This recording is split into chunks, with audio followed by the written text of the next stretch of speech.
y Aldos Capacase en País ADN por la 91.7. Aquí seguimos conversando sobre temas interesantes, temas que nos tienen que remecer un poco y que uno de alguna manera tiene que ponerlos en la mesa y poder conversarlo. Uno mira, yo miro las cifras así a huevo de pájaro, Alejandra, y digo, no estamos tan mal, pero tú entraste y me dijiste, no, tenemos retroceso. Yo parece que estoy aquí mirando cosas que nada, pues no sé, uno mira lo que pasa en el mundo con el tema del orgullo LGBT+, que además parte este mes con este mes que celebramos, que nos decimos a todos como este orgullo de salir del closet, ¿no? De que la gente se atreva a vivir en tranquilidad. Sin embargo, también es el momento para poner los problemas que pasan en el mundo. Estamos con Alejandra Ojeda, directora de Ipsos, que acaban de sacar su estudio, Orgullo LGBT+ 2024. ¿Cómo estás, Alejandra? Hola, muy bien. ¿Cómo están ustedes? Muy bien. ¿Cómo has estado? Todo bien, con hartos datos novedosos por acá. Sí, estamos en el mes del orgullo. Pero hablemos un poquitito de esto. La generación Z tiembla cuando tú entras a este estudio. No, hablemos un poquito del estudio, porque esto es un estudio global, no es chileno, este es un estudio. Por eso yo te decía que yo estaba como contenta, pero tú me dices, ojo, que hay retroceso en algunas generaciones, retroceso en algunos países, etcétera. Así que lo vamos a ir desglosando. ¿En qué consiste este estudio? ¿Dónde se aplica? Sí, este es un estudio en base a una encuesta web que se aplica sobre el panel de Ipsos. Se aplicó en 26 países, incluye a Chile. La mayoría de las preguntas están para los 26 países, pero hay algunas que están solo para 23, porque tenemos restricciones en algunos casos respecto del tipo de pregunta o de la existencia de ciertas condiciones. Chile participa con una muestra de 500 casos, la mayoría de los países con 500 y algunos entran con 1000 casos. Y es una encuesta que levantamos entre los últimos días de febrero, los primeros días de marzo, y tenemos aquí a 18.500 personas hablando globalmente. Una muestra grande. Una muestra grande, sí. 18.000. Bueno, ¿y qué podemos reconocer sobre el tema del orgullo, sobre todo lo que significa el tema de la diversidad, Alejandra? Mira, yo resumiría en 3 ideas en este momento y de ahí empezamos a hilar más fino, pero yo diría como los grandes titulares, ¿no es cierto? Lo primero,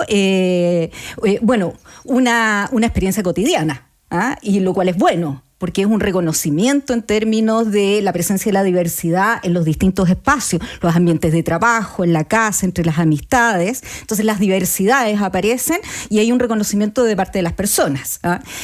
Segundo, tenemos, por cierto, una amplia aceptación todavía muy mayoritaria respecto de la necesidad de igualdad de derechos, de protecciones en ciertos espacios, de apertura de otros, pero sin embargo, quiero un poco lo que te decía Isabel, tenemos algunos retrocesos en términos de las actitudes, que si bien todavía son mayoritariamente positivas, van retrocediendo brevemente, de a poco, pero que nos empiezan a hablar en función de cómo estamos mirando a partir de un 2024 la presencia de diversidades. Ojo, que esto lo estamos mirando en Ipsos, nos estamos dando cuenta no solamente a partir de las diversidades en materia de orientación sexual, en materia de género, en materia de la observación también de las desigualdades en el mundo, o sea, ya es reiterativo. Y lo otro, muy importante, un ordenamiento en términos de las actitudes en función de las generaciones, pero con brechas de género en cada una de las generaciones. Las mujeres somos más abiertas, parece. Sí, ¿no? Por cierto. Pucha, me van a preguntar sobre este tema, cómo se divide por género en el asunto, o sea...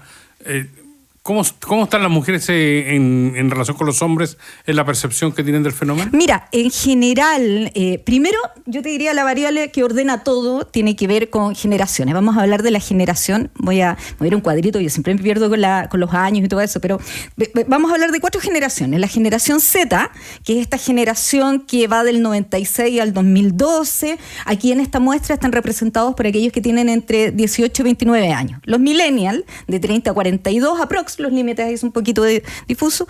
La generación X, de 43 a 59, yo también, y los baby boomers, que son, podríamos, 60 años y más, ¿ok? Entonces, nos va pasando... ¿Cuándo van a cambiar el nombre de esa generación? Entonces, lo que nos va pasando reiterativamente en todas las preguntas, desde la observación, desde las actitudes, desde la aceptación, desde la idea de protección, es que en la medida que vamos aumentando en la edad a partir de las generaciones, vamos viendo menos aceptación, más restricciones, menos observación incluso de la diversidad en los distintos espacios. Pero cuando tomamos además las generaciones, especialmente la generación Z, es súper interesante porque tenemos unas brechas tremendas. Miren, les voy a poner solamente algunos ejemplos para que se den cuenta. Por ejemplo, las personas transgénero deben estar protegidas contra la discriminación en el empleo, la vivienda y el acceso a negocios como restaurantes y tiendas. Generación Z, las mujeres de la generación Z, 78%, 8 de cada 10 nos dice totalmente de acuerdo. Y en el caso de los hombres de la misma generación, 18 a 29 años, 63%. Ahí tienes ya una diferencia de 15 puntos. Entonces, hombres que van siendo más conservadores en cada generación, pero que uno no lo esperaría, porque la generación Z, la generación más joven, uno piensa que es la generación más abierta, ¿no es cierto?, más progresista en esta materia, y no lo es. No, basta mirar lo que pasó el fin de semana. Basta mirar, yo escuchaba atentamente ayer las elecciones en Europa, y en el caso de España, que nos aparece un voto de derecha y de ultraderecha fuertemente instalado en juventud. Entonces, que uno dice, esas coordenadas hasta hace un tiempo atrás eran raras, ¿no es cierto? Lo vemos también, lo vemos en términos de una generación más joven, progresista, pero con diferencias internas. Hay algunas preguntas que a mí me llamaron la atención que se hacen en este estudio que me parece interesante. Por ejemplo, que haya todavía como un porcentaje que no valore que tenga que haber cobertura de salud para el tema de la transición sexual. Hay un 60% que dice que sí, ¿no? Ahí lo podemos desglosar por género, por generaciones. Pero en general uno pensaría que en el tema de la transición debiera ser acompañado y eso debiera tener cobertura. ¿Qué crees tú que nos está diciendo esta cifra? ¿Sabes qué? Hay algo que estamos observando, y aquí no solamente con este estudio, como te decía, con varios temas más. En general, aceptación de las diversidades, no solamente en materia de orientación sexual, de diversidades de distinto tipo, ¿ya? De diferencias entre hombres y mujeres, de inequidades existentes entre hombres y mujeres, de diferencias entre edades, etcétera. Lo vamos mirando, nosotros vamos estudiando distintos temas, ¿no? En el tiempo. Y sí, hay un reconocimiento importante respecto de... O sea, existen, las tengo cerca, exacto, las reconozco, las veo. Nos pasa que cada vez que llegamos al tema de leyes que protejan y por sobre todo inversión pública, pese a la aceptación de la diversidad y la observación, caen las respuestas. Entonces, mire, les pongo un caso. Nosotros el año pasado hicimos un estudio, el Claves Ipsos, orientado hacia el tema migraciones. La migración, también una experiencia cotidiana. Preguntamos en la última semana, contacto, todo el mundo había estado en contacto con personas migrantes. De hecho, cuando hablaban respecto de la migración, hablaban muy positivamente, cuando se trataba de este otro que yo había tenido en contacto, no la migración como concepto, que se ha asociado negativamente a temas de inseguridad, etcétera. Pero cuando uno llegaba también al tema de la inversión pública, entonces se ve como un peligro, y ahí nos aparece no solamente en Chile, en muchos otros países también, pero nos aparece este individuo, este ciudadano más egoísta, más individualista, donde yo protejo de alguna manera el espacio porque tengo claro que el gasto público es limitado. Entonces, ese gasto público hoy en día tengo que protegerlo para educación, para salud, para lo que corresponda, respecto de, primero, los de mis derechos individuales y mi familia, y de ahí podemos ir agrandando el círculo, pero ya grupos tan específicos, y esto lo escuchamos permanentemente. ¿Cómo se va a gastar tanto? Es importante, pero si hay minorías, pero si es un grupo muy chico, no, pero con las enfermedades, por ejemplo. Se escucha, ¿ya? Entonces, tenemos una lógica de un sujeto ciudadano muy abierto. Yo te observo, te reconozco, sé que tenemos desigualdades, me gustaría que te acercaras, pero el gasto público, tengamos más cuidado. Tengamos el gasto público y también en materia de seguros. Qué rara esta generación, porque, claro, por un lado tiene posturas más conservadoras, mucho más conservadoras, cuesta muchísimo echarlo de la casa, y aparentemente se mueven más por motivaciones económicas que valóricas, ¿no? Pareciera ser, yo aquí voy a hablar de las hipótesis porque estamos nosotros, o sea, toda la evidencia, mira Álvaro, toda la evidencia nos está diciendo que tenemos una generación que tiene un pensamiento progresista, yo diría a nivel valórico, pone al centro muchos de los valores que son de reconocimiento, relacionados finalmente con la igualdad, disminuyamos las brechas, etcétera. Pero, sin embargo, tiene temores, porque es más individualista, es menos colectiva. Entonces, ¿qué significa eso? Que los valores que eventualmente podríamos haber encontrado en otros momentos de la historia con otras generaciones están siendo vividos por esta generación joven de una manera distinta.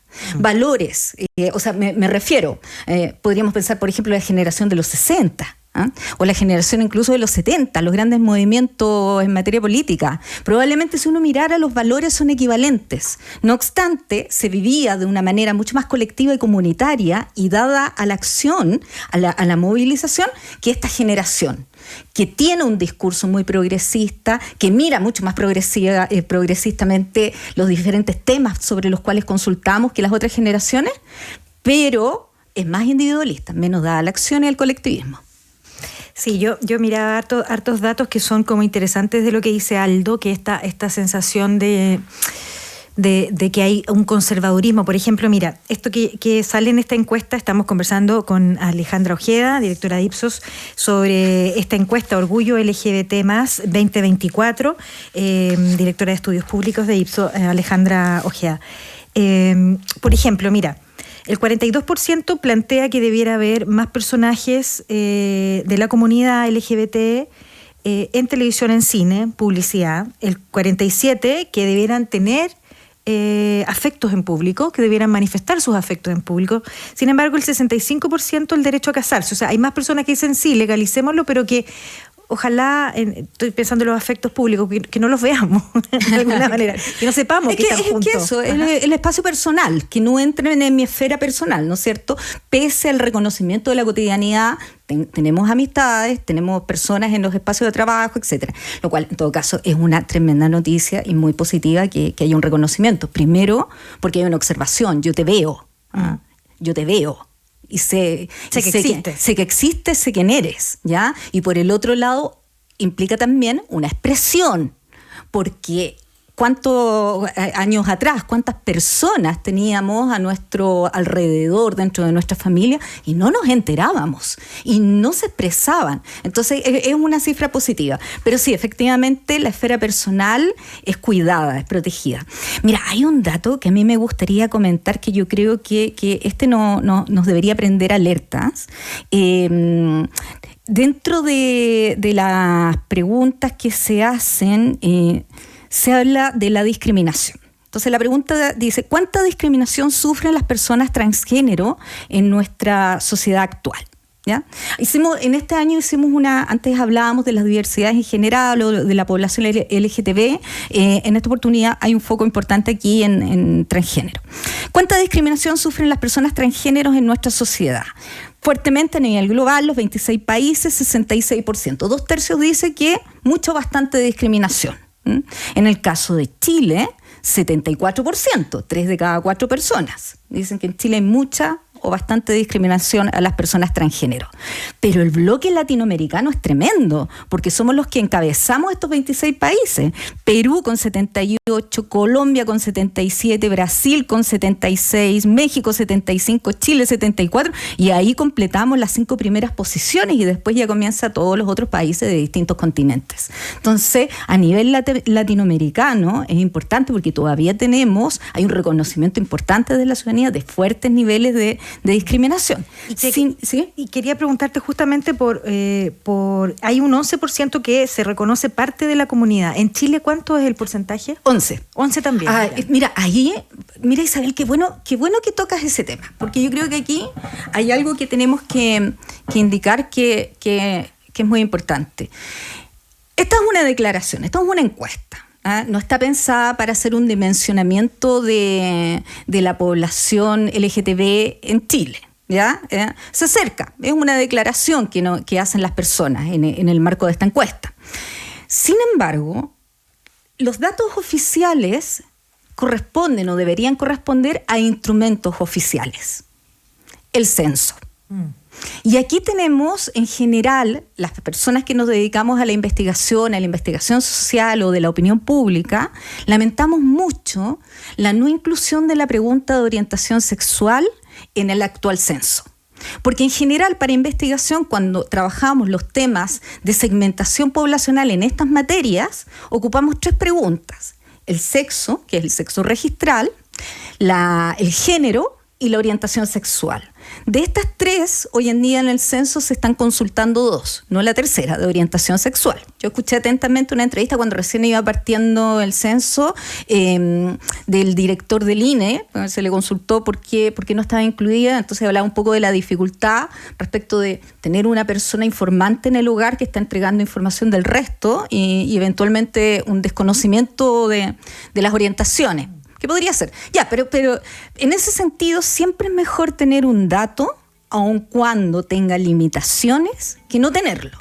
Para políticas públicas, ¿no es cierto?, para focalización del gasto, en fin, digamos, en las distintas materias. Pero el punto es que en Chile sí tenemos historia en la medición. Si uno mira las principales encuestas que están relacionadas con políticas públicas, sí van desarrollando en el tiempo. Las preguntas van cambiando, por cierto, porque los tiempos van cambiando y nos van apareciendo, bueno, ¿cuántas letras nos aparecen en LGTBQI?